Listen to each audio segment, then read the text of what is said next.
This is how the remnant waste system was introduced.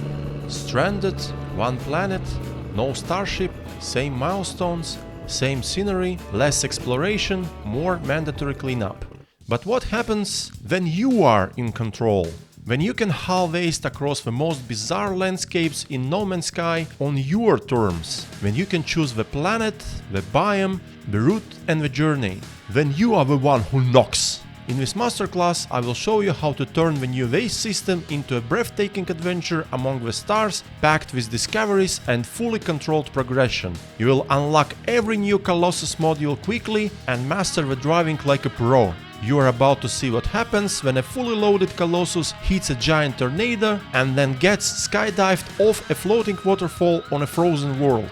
Welcome to the Space Janitor Masterclass. Let's turn trash into treasure.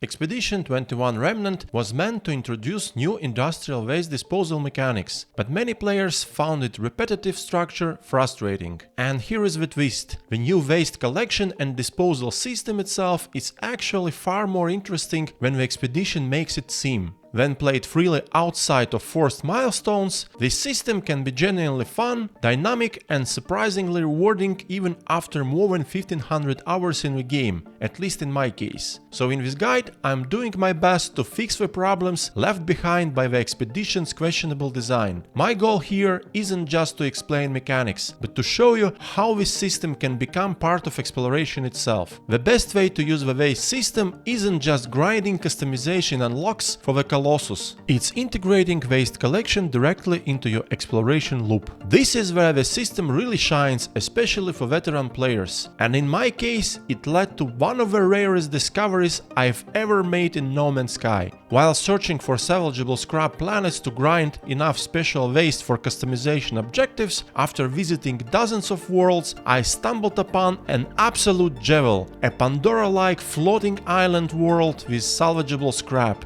Now, floating island terrain isn't uncommon, but most players, myself included, only ever find it in lush biomes. This one, a frozen world.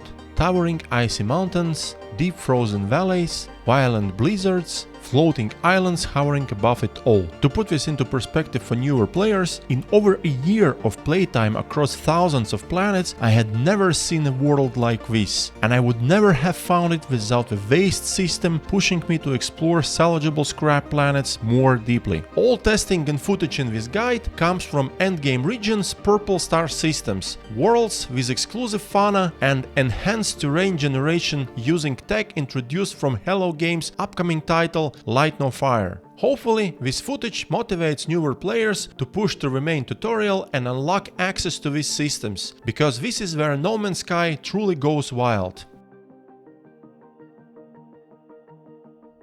The Remnant update introduced a brand new gameplay system, industrial waste collection and disposal, effectively adding a new profession to the game, Space Janitor. Planets with salvageable scrap are now littered not only with buried salvage containers holding rare corvette modules, but also with piles of industrial waste scattered across the landscape. Industrial waste comes in 4 types: standard scrap metal and 3 special waste types: toxic, radioactive and explosive. Special waste primarily comes from new points of interest called waste heaps, though it can also spawn randomly in regular waste piles. The type of special waste can even change after a reload, making the system slightly unpredictable. All collected waste is delivered to new points of interest called waste processing plants. These fully interactive facilities are randomly scattered across salvageable scrap planets and are where you dump your trash and receive materials and nanites in return. Each waste processing plant has 5 functional structures. There are 4 disposal pits, a massive industrial incinerator for scrap metal, and 3 high-tech pits for special waste: green for toxic, yellow for radioactive, and orange for explosive materials.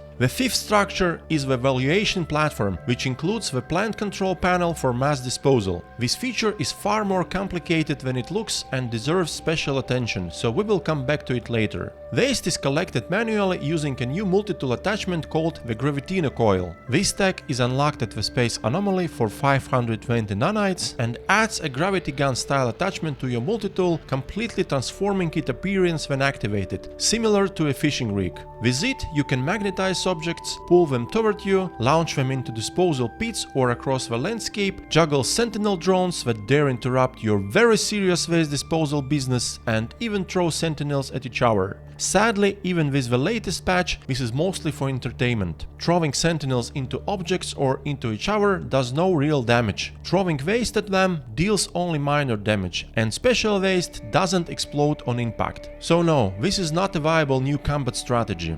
Installing the Gravitina coil also starts a new secondary mission called Industrial Cleanup, which appears in your log. This mission guides to the nearest waste processing plant and introduces the basics of the system. Collected waste can be magnetized individually and loaded piece by piece into the Colossus exocraft, which is now fully customizable and can be turned into a heavy delivery vehicle with a flatbed designed for hauling waste. The Colossus itself is unlocked at the Space Anomalies Construction Research Station by firstly unlocking the Roamer Geobay for 4 salvage data, followed by the Colossus Geobay for 8 salvage data. Once unlocked, you can summon it by constructing a Colossus Geobay anywhere on a planet. Alternatively, installing the Exocraft summoning unit in your exosuit allows summoning the Colossus instantly anywhere, even without building a Geobay. The Colossus Raider now includes new scan options for waste processing plants and waste heaps, making it the most reliable way to locate waste-related points of interest on salvageable scrap planets. On top of that, the Colossus can be equipped with 2 new modules available from the Exocraft NPC at the Space Anomaly. The first is the Cyclops Scope, unlocked for 320 nanites. This equips the Colossus with an analysis visor, allowing scanning the environment as you drive. The second is the Excavation Blade, unlocked for 480 nanites. This changes the vehicle's appearance and allows it to harvest resources simply by driving through terrain. It's fun, but don't expect miracles. Resource yields are only a fraction of what you would get from proper mining with a multi-tool. Still, it's better than nothing, and if you hate how it looks, you can always uninstall it and put back later. Finally, you have 2 options for disposal. You can bring a fully loaded Colossus onto the valuation platform and mass dispose everything at once for reduced profits. Or you can manually sort and throw each piece of waste into the correct disposal pits for slightly better rewards. Sounds simple, right? Now let's talk about rewards and how to unlock every single new Colossus customization option.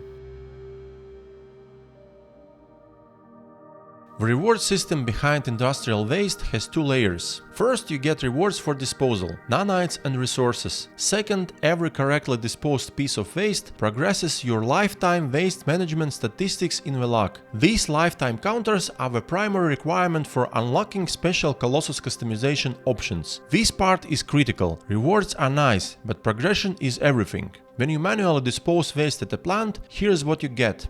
Scrap metal always grants nanites and occasionally rusted metal. Radioactive waste grants nanites and occasionally uranium or sodium nitrate. Toxic waste grants nanites and occasionally ammonia. Explosive waste grants nanites and occasionally phosphorus or sometimes condensed carbon.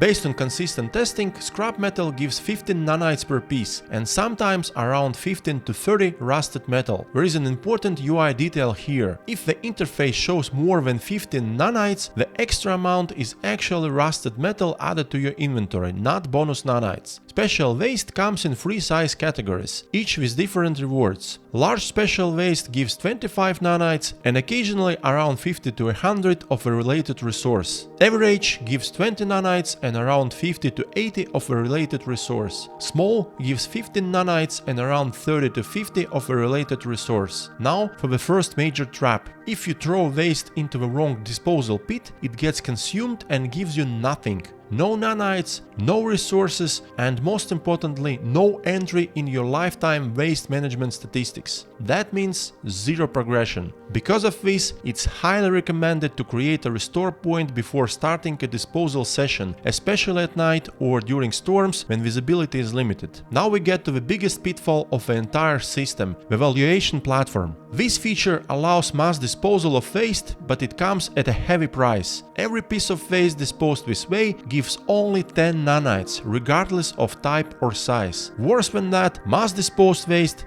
doesn't count toward your lifetime waste management statistics at all. No progression, zero, nothing. So if your goal is unlocking Colossus customization, using the valuation platform is literally a waste of time and a waste, obviously. There is one more progression trap you need to know about. Once you unlock the furnace module for the Colossus, you gain the ability to dispose waste on the move. Scrap metal processed this way works correctly. It counts towards scrap progression and gives full rewards. Special waste, however, doesn't. If you process special waste using the furnace module, it only progresses scrap metal statistics. It doesn't advance special waste counters at all. So never process special waste in the furnace module if you care about progression. Doing so will slow your unlocks and waste a massive amount of effort.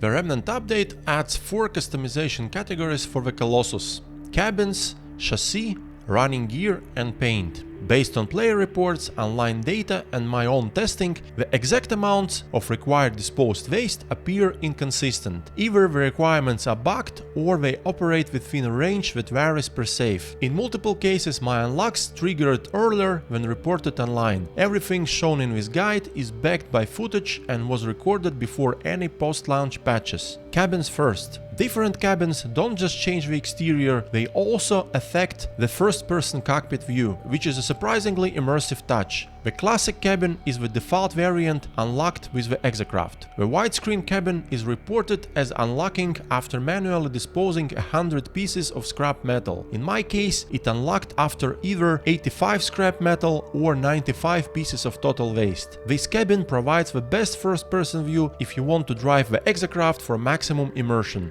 The asymmetric cabin is a special reward for completing Expedition 21 Remnant. Next, the chassis. The classic Colossus body is the default variant. The flatbed module is unlocked very early during the industrial cleanup mission and equips the Colossus with proper waste hauling capability. The furnace module is reported as unlocking after disposing 200 pieces of scrap metal. In my testing, it unlocked after either 172 scrap metal or 195 total waste. This module allows mobile disposal without returning to a processing plant. Running gear comes next. Classic wheels are the default option. Off-road wheels are reported as unlocking after 75 scrap metal disposals. For me, it unlocked after either 75 scrap metal or 85 total waste. Truck treads unlock after manually disposing 50 explosive waste items. Rear and front treads are new default variants added with the Remnant update. The Caterpillar truck unlocks after disposing 50 toxic waste items. Super elastic wheels unlock after disposing 50 radioactive waste items. Mechanical legs are a special reward for completing Expedition 21 Remnant. Finally, paint finishes. Classic finish is the default. Wizard finish unlocks after destroying 500 objects with the excavation blade.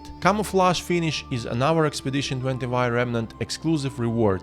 All remaining customization options are available to all players by default. In addition to physical customization, you can also earn a set of new tracking team player titles tied to waste disposal milestones. These unlock alongside specific Colossus customization achievements. There is also a special bulldozer title awarded for completing the optional Phase 2 expedition milestone called Roadkill, which involves colliding with 8 creatures using the Colossus. Now that you know exactly how much waste is required and which methods actively sabotage your progress, the real question is obvious. How do you unlock everything fast, reliably and without losing your sanity? Because yes, the grind is real. I've done all the testing so you don't have to, and built optimized routes and strategies that turn this from a mission impossible into a controlled, efficient setup. And that's where the real Space Janitor Masterclass begins.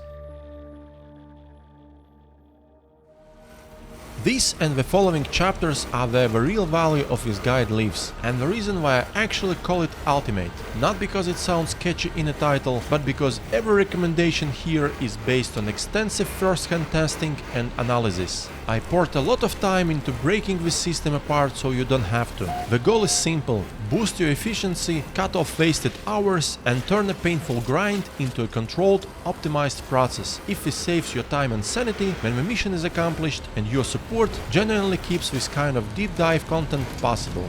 Now let's talk strategy. The method I used to unlock everything in just a couple of days without burning out was very deliberate. I focused exclusively on purple star systems, and the loop was simple. Jump systems, find planets with salvageable scrap, scan for a waste processing plant using the Colossus radar, travel there, then scan again to locate the nearest waste heap. From there I measured the distance between the 2 points to judge whether the planet was worth committing to. Across testing I explored a couple dozen salvageable scrap worlds and established around 20 bases at processing plants. It's not a massive sample size, but the results were consistent enough to map out how the system really behaves. First big discovery: salvageable scrap can spawn almost anywhere. Regular planets, moons, fully oceanic worlds, and even unique giant planets. I didn't test gas giants specifically, so I can't confirm those, but for explorers the potential here is huge. Even if a system is uninhabited or abandoned, which happens often in purple star systems, processing plants and heaps can still spawn as long as salvageable scrap is present. These systems are fully viable for the loop, so don't skip them. On normal difficulty, around 30% of salvageable scrap worlds had aggressive sentinels. This wasn't something I paid much attention to before Remnant, but when you are visiting dozens of worlds it becomes relevant. Either avoid them if you want peace, or deliberately seek them out if you enjoy fighting sentinels while doing salvage runs. Each salvageable scrap world can host multiple processing plants and waste heaps. If you find a planet with relatively flat terrain and manageable geography, it's worth fully scouting it for maximum efficiency. What I didn't find was any reliable correlation between planet size and facility count. Small moons sometimes had multiple planets, while huge planets occasionally had only one. This might be a bug, or it might be tied to inconsistent Colossus radar behavior, which even after patch 6.22 is still unreliable. In several cases, repeated scans from the same location returned completely different planets or waste heaps, each at wildly different distances. This problem was especially noticeable on planets with large amounts of water. In some extreme cases, the nearest waste heaps were hours away from plants. This leads to the second major discovery. Waste processing plants and waste heaps always spawn in different planetary sectors, each marked by a waypoint that allows manual saving. The distance between facilities depends entirely on where within those sectors they spawn. If both spawn near sector edges, the distance can be brutal. If they spawn closer together, travel time drops dramatically. On average, expect 8 to 15 minutes of travel by Colossus, but if you're lucky and deliberate, you can find setups where the distance is only a few minutes. Smaller moons consistently perform better here. Because their sector sizes are smaller, distances between facilities are often significantly shorter. My personal record was a plant and waste heap less than a minute apart. That setup was ridiculously efficient. Overall, salvageable scrap moons delivered the shortest travel distances across all testing. Both processing plants and waste heaps can be also detected with a starship's radar. They are always tied to waypoints and appear as unknown buildings from the air. Another key finding: disposed waste actually responds. Both special waste at waste heaps and scrap metal at processing plants respond similarly to crashed Sentinel interceptors. In my testing, this took roughly 2 real-time days. If you are not in rush, the most time-efficient strategy is to identify a few planets or moons with very short travel distances and rotate between them as waste responds. Now here is a crucial quality of life trick. Because the Colossus radar is inconsistent, even if you set a base at a plant and originally located a very close waste heap, returning later might point you to a completely different heap much farther away. You can recover the original heap using a starship's radar by checking nearby unknown buildings, but there is a much better solution. The moment you find a good waste heap, place a safe beacon there. Safe beacons permanently mark the location, remain visible even from space, and completely bypass radar nonsense. You can place up to 5 per planet, which is more than enough to lock down optimized routes. Also, don't assume scans only work one way. Sometimes Sometimes scanning from a waste heap reveals a closer plant than the one you initially found. Always scan from both ends before committing to a route. One last thing worth mentioning. Biome type doesn't affect special waste distribution. Toxic worlds don't spawn more toxic waste, radioactive worlds don't favor radioactive waste. Distribution appears fully random across all biomes. So with all of that strategy in mind, it's time to move from logistics to execution, because once your routes are optimized, the next bottleneck becomes driving efficiency. And trust me, I found some unexpected ways to push Colossus driving to a completely different level in No Man's Sky. Let's start with the foundation, because no amount of skill will save you if the Colossus itself is set up poorly. All essential Colossus tech can be unlocked at the Space Anomaly, and upgrade modules can be purchased for nanites at any regular space station from the Exacraft Research NPC. The single most important upgrades are scanner modules. These significantly increase the Colossus radar scan radius, which directly saves time when locating processing plants and heaps. Next are hazard protection units. Unlike the Minotaur Exacraft, the Colossus doesn't protect you from environmental hazards by default. Without these modules installed, your exosuit hazard protection drains while driving in hazardous environments. Installing all 4 hazard protection units is strongly recommended unless you enjoy slowly dying while hauling trash. Engine upgrades increase top speed and reduce fuel consumption, but they are not mandatory early on. Fuel is cheap and easy to replenish using carbon, condensed carbon, or oxygen. More importantly, when moving cargo across difficult terrain, max speed is often your enemy. Controlled movement beats max speed every time. Mining laser upgrades are useful if you like harvesting resources as you drive, or if you want to remove collision hazards like radiant shards on dissonant worlds. Booster upgrades fall into the same category. They are situationally useful when the Colossus gets stuck in heavy terrain, but not a priority upgrade. Now the most important driving related upgrade, suspension. Suspension directly determines how stable the Colossus feels over rough terrain. It affects how well the vehicle stays planted when moving straight or climbing, and how predictable it feels when turning. There are 3 suspension types, and they behave very differently.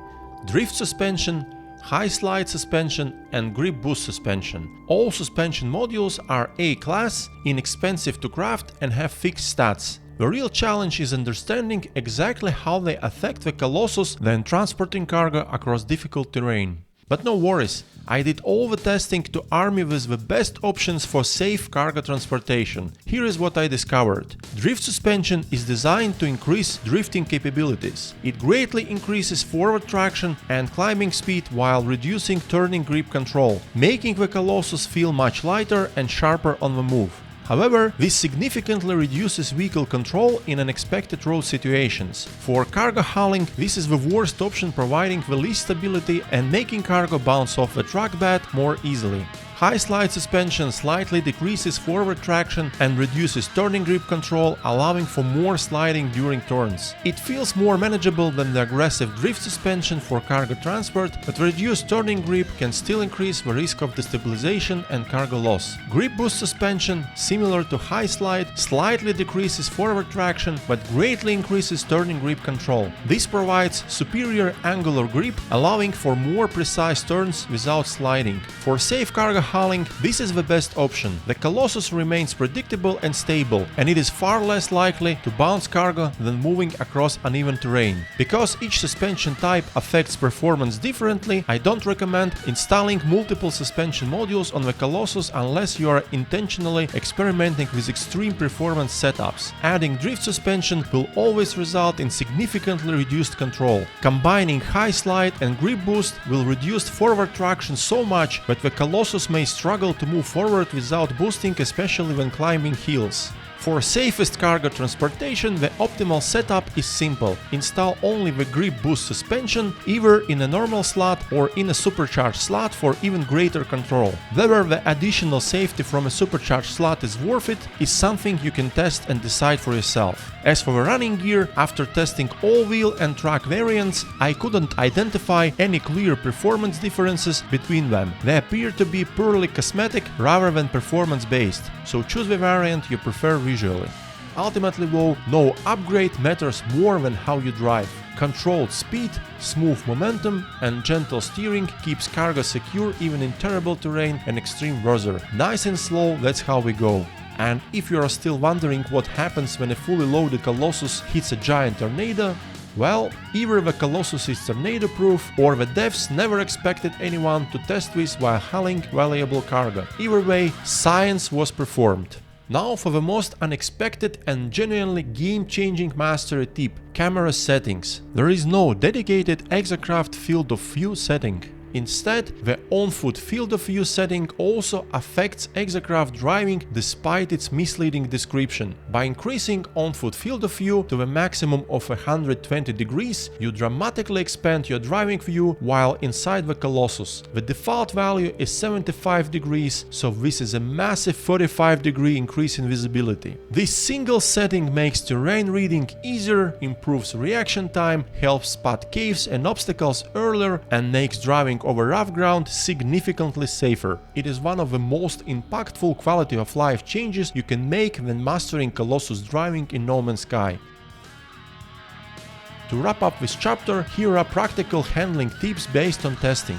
Don't drive the Colossus empty to waste heaps. Use your starship to reach the site, summon the Colossus there and load it on location, save your time. After loading, always create a restore point. Continue updating restore points during long transport runs if needed. In emergencies, autosaves can help, but before recent patches, loading autosaves sometimes caused cargo to drop out of a flatbed. Restore points proved more reliable. Instead of manually rearranging cargo, use physics to your advantage. Gently rock the Colossus forward and backward before starting your trip to evenly distribute cargo across the flatbed. This works extremely well with the new physics system. Avoid driving over interactable objects like crates, knowledge stones and piles of scrap metal. Even low-speed collisions can instantly eject cargo. Despite improvements, some objects like living fragments, radiant shards and scrap piles still cause collisions, and this is subject to change with future patches. The issue where Colossus mechanical legs got stuck on dihydrogen crystals has been fixed in patch 6.22, so spider legs are now safe to use in those environments. The same patch also fixed collisions with hazardous flora. Those plants now get shredded instead of launching your cargo into orbit, which feels both correct and deeply satisfying. If a Colossus gets stranded in rough terrain, a gentle boost tap can help free it without losing cargo.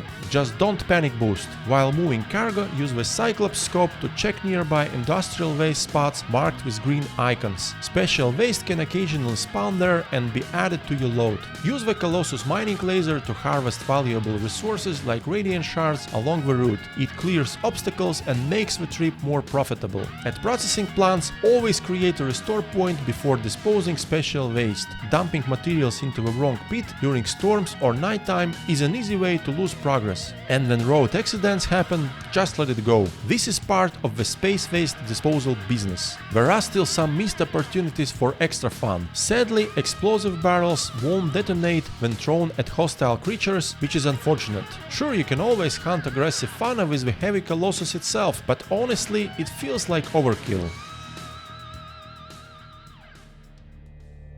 Now that you know all the mechanics, pitfalls and driving mastery tricks, it's time to put everything together into a single, efficient and actually enjoyable strategy. The fastest way to locate salvageable scrap planets is by using a freighter equipped with a scanner room. There is simply no fastest method. A freighter can scan all planets in a system simultaneously, while regular starships and corvettes can only scan planets one by one, which is painfully slow. If you are new and don't have a freighter yet, I already have full guides on the channel covering how to get one early and rebuild it efficiently, including open office layout with the scanner room placed right next to a bridge, so you never have to run through the default freighter maze again. To locate planets efficiently, I relied on the same techniques from my ultimate planet hunting guide. That approach still holds up perfectly. It not only lets you find salvageable scrap worlds quickly, but also allows prioritizing biomes you actually enjoy. Land on the salvageable scrap planet, summon the Colossus and scan for the nearest processing plant. Head there, land, and then scan again to locate the nearest waste heap. If the heap is reasonably close, set a small base directly at the plant. Yes, you can build on these facilities now. Advanced builders are already turning them into high-tech industrial bases, and this is honestly one of the coolest side effects of the update. If the heap is far away, don't commit yet. Every processing plant always spawns a decent amount of scrap metal waste on site. You can dispose of it immediately to progress the scrap metal objective. You don't even need the Colossus flatbed for this. Just throw the scrap straight into the incinerator. The Gravitina coil has excellent range and precision. You can magnetize scrap from far away, pull it in, and throw it precisely with ease. You can even drag scrap with you while jetpack dashing, which is surprisingly effective for covering distance quickly. Since each plant provides roughly a dozen scrap pieces, reaching the 200 scrap milestone for unlocking the furnace module requires visiting around 20 plants if you don't want to wait for response. Now an important warning about the furnace module. If you thought unlocking it would let you dispose special waste directly at waste heaps and skip transport entirely, that doesn't work. While the furnace module allows disposal of any waste type and gives full nanite rewards, special waste processed this way doesn't count toward its respective counters. All special waste processed in a furnace only progresses scrap metal statistics. That means you cannot unlock customization modules that require 50 toxic, radioactive or explosive waste by using the furnace module. That makes this module largely useless for players whose main goal is unlocking all Colossus customization. It's great for fast nanite farming and mobile cleanup, but terrible for progression. On top of that, after recent updates, you can no longer drag waste through the chamber walls. You must physically throw waste into the burner, which is awkward or nearly impossible with large objects. So if the heap is too far away, either try another location on the same planet if you like the biome and landscape, or move on to a different planet entirely. Rinse and repeat until you find a good plant heap combo.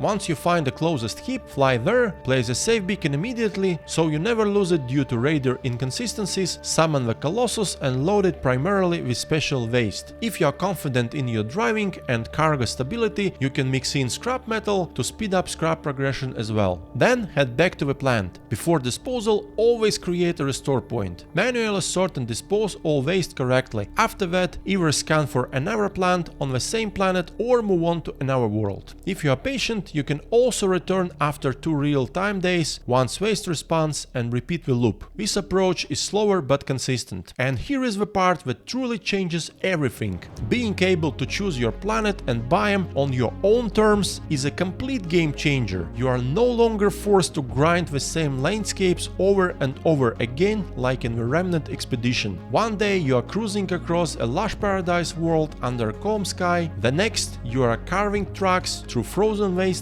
where every slope fights back. Then you are crawling across scorched volcanic terrain with lava eruptions glowing all around. The planet sets the rules. Every journey feels different. Exploration becomes an experience again instead of a chore. This is exactly how this mechanic was meant to be played. And that's what led to one of the rarest discoveries in my entire playthrough, that frozen floating island world with waterfalls. That's what makes this game so special. Not the grind, but the unpredictability and the moments you never planned for.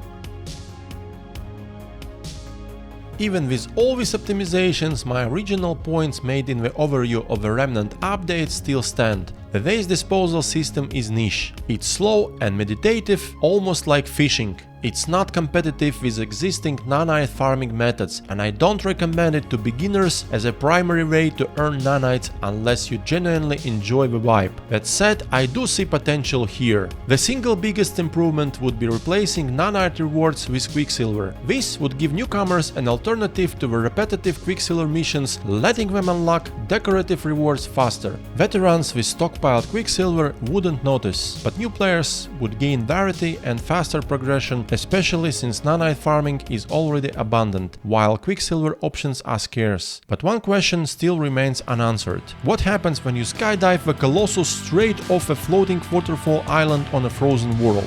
Check it out, drive smart, explore freely, and discover the most incredible worlds in the endless universe of No Man's Sky. Thanks for watching, Odalooper out, see you in the next one.